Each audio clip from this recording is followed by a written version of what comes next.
আর এই 21শে ফেব্রুয়ারির প্রাক্কালে আমরা পৌঁছে গেছি কলকাতার একাডেমি অফ ফাইন আর্টসে, যেখানে শুরু হচ্ছে কলকাতা ক্যানভাসের উদ্যোগে একটি বিশেষ আর্ট এক্সিবিশন।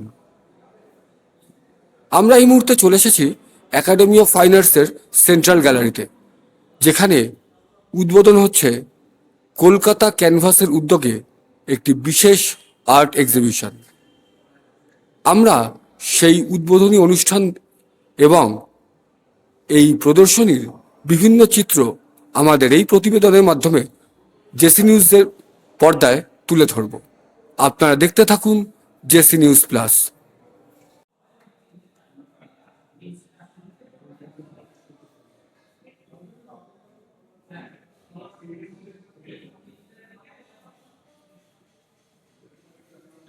নমস্কার, আপনারা দেখছেন জেসি নিউজ প্লাস এবং আপনাদের সঙ্গে রয়েছে আমি ইমন মুখার্জি। এই মুহূর্তে আমরা রয়েছে একাডেমি অফ ফাইন আর্টসের সেন্ট্রাল গ্যালারিতে এবং আমাদের সঙ্গে রয়েছে শিল্পী অলোক কুমার সরকার। শুরু করছি ওনার সঙ্গে বার্তালাপ। স্যার, আজকের এই অনুষ্ঠান সম্পর্কে যদি একটু বলেন। আমাদের কলকাতা ক্যানভাস গ্রুপের প্রদর্শনী দীর্ঘ 25 বছর ধরে চলছে। মাঝখানে করোনার জন্য কিছুদিন অফ ছিল, আবার ফের শুরু করেছি আমরা। এখানে প্রথিতযশা শিল্পীরা রয়েছেন, সিনিয়র অনেক বড় বড় শিল্পী আছেন, করেও গেছেন অনেকে, অনেকে কাজের চাপে জয়েন করতে পারেননি বা অন্য জায়গায় এক্সিবিশন করছেন। হ্যাঁ, তো তার মধ্যে এখানে সিনিয়র শিল্পীদের মধ্যে রয়েছে নিত্য কুণ্ডু আছে, এখানে আছেন রজত ঘোষ আছে, এখানে আছে বাবলু বসাক, দিল্লি থেকে এসছেন, এখানে ব্যাঙ্গালোরের শিল্পী আছে, জ্যোতির্ময় দলপতি আছে, এখানে আছে জয়ন্ত ঘোষাল আছে, তারপরে পূর্ণেন্দু মণ্ডল আছে, ভাস্কর দাস আছে, এবং এছাড়া আছে স্কাল্পচারে প্রথিতযশা শিল্পী, এনার নাম হচ্ছে শৈলেন ঘোষ। এনার স্কাল্পচারগুলো আছে মেটালের। এইভাবে আমাদের টোটাল 11 জন আছি, মানে একজন গেস্ট শিল্পী হিসাবে 11 জন আছি আমরা। স্যার, এই যে আপনারা বললেন কোভিডের সময় বন্ধ ছিল, হ্যাঁ, এইটা কততম বছর হচ্ছে? আমাদের কততম ওইভাবে হিসাবটা করা হয় না, আমরা প্রচুর এক্সিবিশন করেছি, বছরে 2-3বার করে এক্সিবিশন করেছি, 4বারও এক্সিবিশন হয়েছে কোনো কোনো সময়। এখন আবার আমাদের টার্গেট রয়েছে দিল্লিতে আছে, ললিতকলাতে আছে, ব্যাঙ্গালোরেও আছে। নেক্সট প্রোগ্রামগুলো আমাদের এই প্রোগ্রামের পরে, আমাদের এখানে আলোচনার পরে নেক্সট সেগুলো সেটেল আপ হবে। স্যার, আজকের যে এক্সিবিশন বা এই যে এক্সিবিশন শুরু হলো, এর কোনো বিশেষ থিম রয়েছে?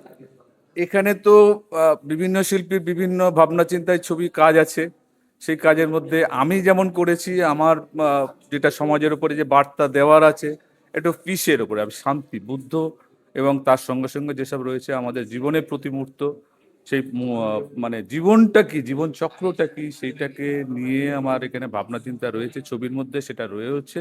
আর বুদ্ধের বাণী হোক, বুদ্ধের শান্তির ব্যাপারটা হোক, সেই শান্তি বার্তা, মানে যে চারিদিকে যে একটা একটা কেমন একটা বিশৃঙ্খল মতো ভাব চলছে মানুষের মধ্যে, শান্তির ক্ষেত্রে একটু বিঘ্নিত, সেই ক্ষেত্রে একটু সেইভাবে ভেবেছি আমি। এখনো ঠিক হয়নি, তবে আলোচনা হবে। এরপরে নেক্সট আমাদের দিল্লিতে আছে, তারপরে আছে ব্যাঙ্গালোর। এখানকার মানুষ সত্যি রেসপন্স। এখানে একাডেমি মানেতে আমাদের যেমন সব স্টেটে এক একটা গ্যালারি থাকে, আমাদের পশ্চিমবঙ্গের মধ্যে একাডেমি অফ ফাইন আর্ট মানে হচ্ছে এখানকার আমাদের আর্টিস্টদের পীঠস্থান। সেখানে সব রকম শিল্পী, বড় বড় শিল্পী আছেন, সব রকম শিল্পী, মানে ছোট বড় সব শিল্পীরা এখানে এক্সিবিশন করার জন্য উন্মুখ হয়ে থাকেন। জেসি নিউজের পক্ষ থেকে অনেক শুভেচ্ছা স্যার, এবং আমাদের সময় দেওয়ার জন্য অনেক অনেক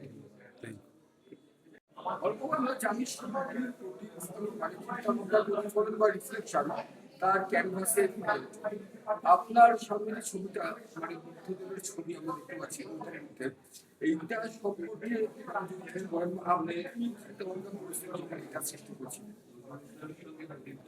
ভাবনা চিন্তা বলতে, এখানে বুদ্ধের বাণী তো সবাই জানে, সর্বজনবিদিত, মানে যারা মোটামুটি একটু জ্ঞান আছে এর মধ্যে, বুদ্ধের যে বোধিসত্ত্ব লাভ, তার থেকে যে তার সমাজের উপরে যে প্রতিফলন, জীবনের উপরে যে প্রতিফলন, জীবনটা কি, জীবন দর্শন, সেই দর্শন এখানে তার এর মধ্যে দিয়ে বুদ্ধের আহ, জীবনী দিয়ে আমরা সেটা জানি।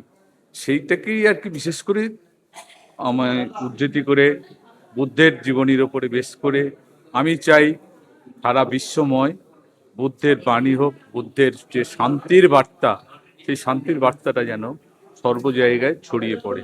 শান্তি বিরাজ করুক সব মানুষের মধ্যে। শান্তিটা এমনি যে কোনোভাবে হোক, যেরমভাবে হোক আমাদের অর্জন করতে হবে শান্তি, কিন্তু নিজের জায়গা থেকে আসতে হবে এবং পড়তে হবে, বুদ্ধ জীবনী পড়তে হবে, বুদ্ধ সম্বন্ধে জানতে হবে। জানলে কি হবে, আমাদের জীবনের উপরে সেই প্রতিফলনটা আসবে। সেই প্রতিফলনের দিক হিসাবে এটুকুনি বলতে পারি যে মানুষের জীবনে অনেক পরিবর্তন আসতে পারে, মানুষের অনেক কিছু জীবনে শান্তির একটা ব্যাপার আসবে। যেটুকুনি জীবন আছে আমাদের, এই জীবনের মধ্যে শান্তিটাই হচ্ছে মূল জিনিস, মূল বিষয়। সেইটুকুনি আমাদের বলা। জীবনটা কি সেটা এই ছবির মধ্যে বোঝানো আছে। জীবন আমাদের সবসময় টলমল। আমাদের জীবনে আহ, যাই হোক না কেন, যেরকমই থাকুক না কেন, কে কখন আছি না আছি তার ঠিক নেই। মানে পদ্মপাতায় জল যেমন, আমি সেইটাকে বোঝাতে চেয়েছি যে পদ্মপাতায় জল, জীবনটাও ঠিক সেই রকম। মানে অহিংসার বাণী এটাতে অহিংসার বাণী, হ্যাঁ অবশ্যই। অনেক ধন্যবাদ, অনেক ধন্যবাদ।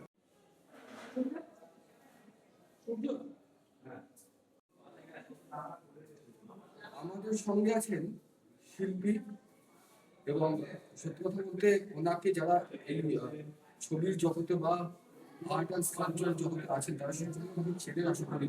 আমাদের সঙ্গে রয়েছেন সিনিয়র শিল্পী নিত্য কুণ্ডু, এবং তার কাছে আমরা জিজ্ঞেস করবো আজকে এক্সিবিশনে তার যে ছবিটি আমরা দেখতে পাচ্ছি সেই সম্পর্কে, তার সৃষ্টি করা এই ছবিটি সম্পর্কে কিছু কথা। আমি এই নিত্য ছবিটা আমরা দেখতে পাচ্ছি, এই রাধাকৃষ্ণের ছবিটা, এইটা যখন আপনি সৃষ্টি করেছিলেন আপনার মানে আমরা জানি একটি শিল্পীর চিন্তা ভাবনার প্রতিফলন তার ক্যানভাসের মাধ্যমে ফুটে ওঠে। এইটার সৃষ্টি করার সময় কি চিন্তা ভাবনা ছিল বা কি মাইন্ডসেট ছিল?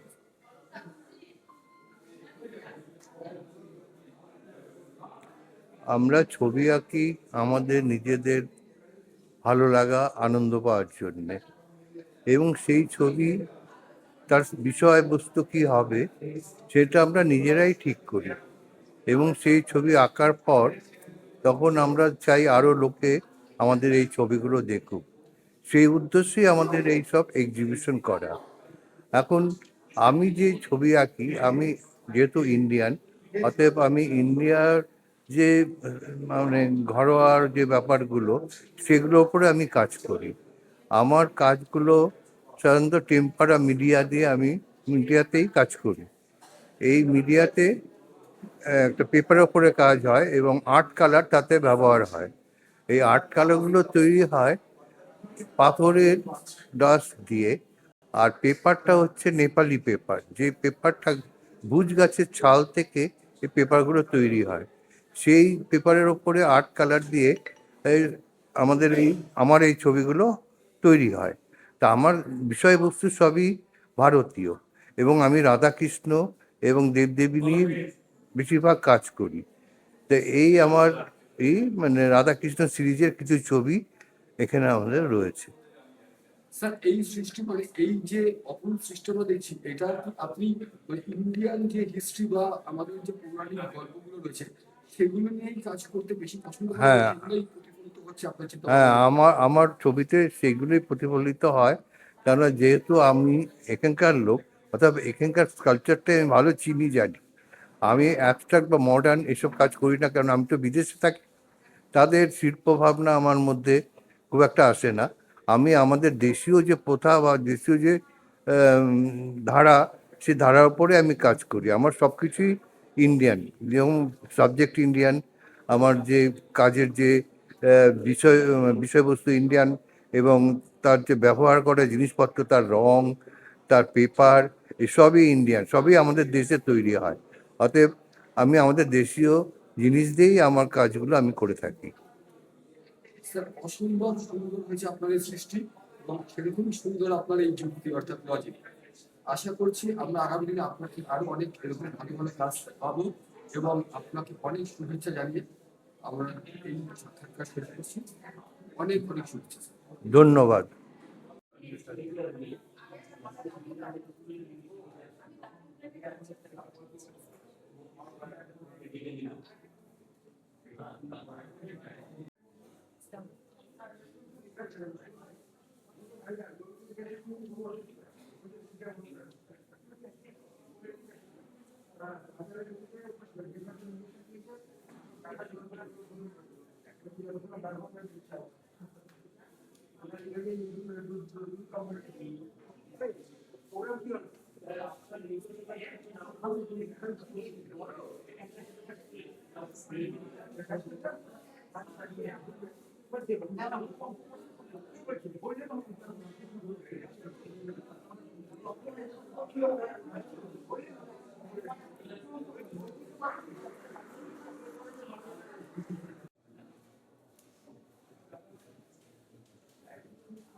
লিখে আঁকা তা এটা হচ্ছে একটা ইমোশনকে ধরা হয়েছে।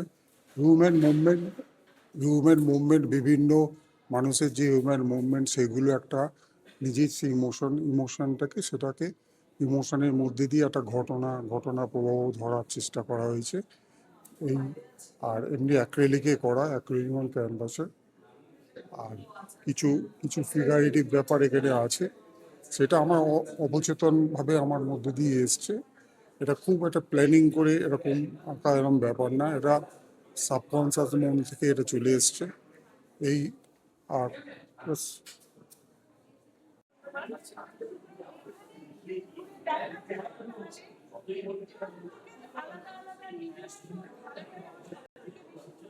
জমিদার যেটা বলছেন যে উনি ছবির লোক নন, উনি শব্দগুলো উনি এমন একটা ছবি লিখে ফেলেন, উনি নিজেরই তৈরি করেন দর্শকদের শ্রোতাদের মধ্যে, সেটাও তো আরেক রকমের ছবি। কাজে এই দিক থেকে অযোধ্যা একদম ছবির মধ্যেকার লোক, একদম বাইরের লোক নয়। এবং আমি একটা কথা বলি, ব্যাপারটা তো যেমন ধরুন যে কোভিডের সময় ওই জায়গায় শ্রমিকরা আসছে, রেল লাইনের ধারে কি পড়ে আছে, ডেড বডি, আমার সঙ্গে সঙ্গে সিদ্ধান্ত যে পড়বে বা চলে যেন কষ্ট হয়। এবার যদি আপনারা যখন ছবি আঁকবেন তখন দেখবেন এই ছবিটা তো ওই কবিতার জন্য আর একটা মাত্রা করছে, সেটা কি কোন মাত্রা করছে আপনি জানেন না, আমিও জানি। এই যে একটা করে রিওয়ার্ড হয় একটা করে শিল্পের একটা ঘটনা, এবং ঘটনা কি বলি কতদিন আগের একটা কথা সেটা আবার বর্তমানে এইখানে হচ্ছে শিল্প, এইখানে হচ্ছে আমরা জানি না যে মানবিক লোকের সঙ্গে হ্যাঁ, তো আমি এসেছিলাম exhibition. আমার একটা সেট অফ আর্টওয়ার্ক ভীষণই ভালো লেগেছে, কানেক্ট দেন অন স্পিরিচুয়াল। সেটা ছাড়াও স্পেশালি ব্রঞ্জ স্কাল্পচার সেগুলো আমার ভীষণ মনে হচ্ছে যে ভীষণই বোল্ড এবং ফাইন কোয়ালিটি যে আর্ট এই থেকে সরে আমি সার্টেন পিকচার্স যেগুলো ভীষণ ভীষণ boldly feminine world feminine anxiety ভালোভাবে প্রেজেন্ট করেছি।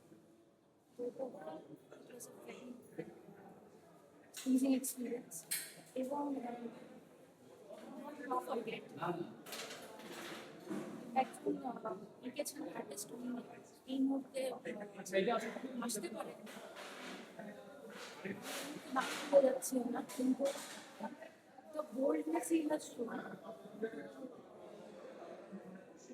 portray his art absolutely commendable. Absolutely, it was very nice.